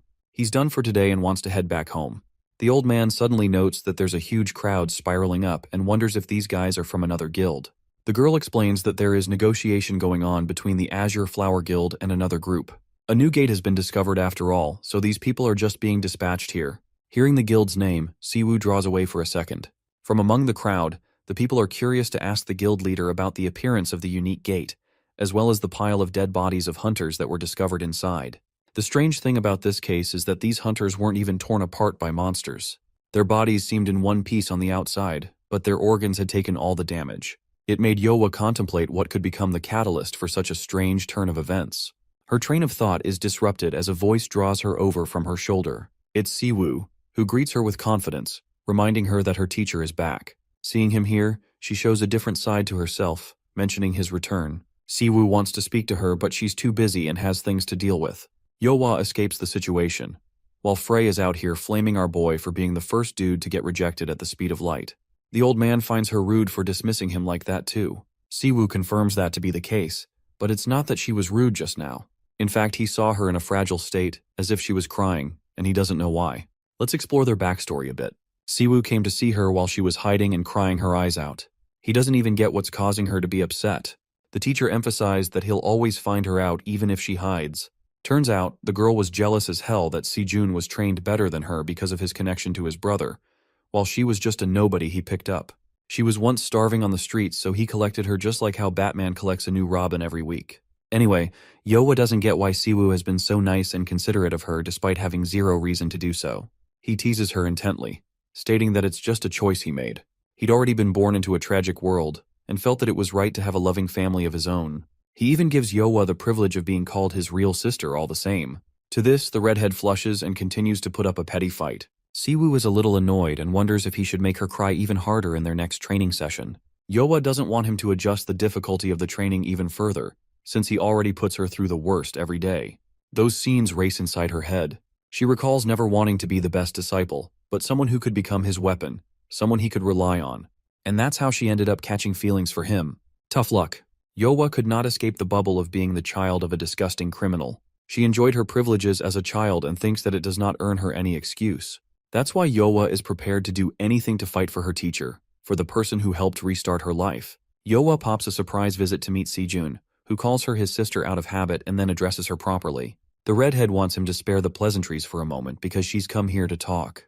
Let's hop over to a different scene, where Kang-ho is expressing his reasons of distrust to an acquaintance. When the gates first appeared, they had been fighting against demons. It was a barbaric era where powerful awakened warriors did not know what to make of their powers and broke every law. And now, he's seriously annoyed that this guy ended up making deals with the demons themselves. Eyepatch over here quickly realizes that Kang-ho's already encountered Siwoo, which is why he's so alert and suspicious of him right now. He thinks Siwoo's the one who has had his senses tamed, failing his judgment. Of course, this all seems like bullshit coming from President Eyepatch over here. He thinks the same of Kang-ho, claiming that he and the rest have some kind of delusion about him. This man outlines that he doesn't care about the safety or protection of humanity. The three reverences matter nothing to him.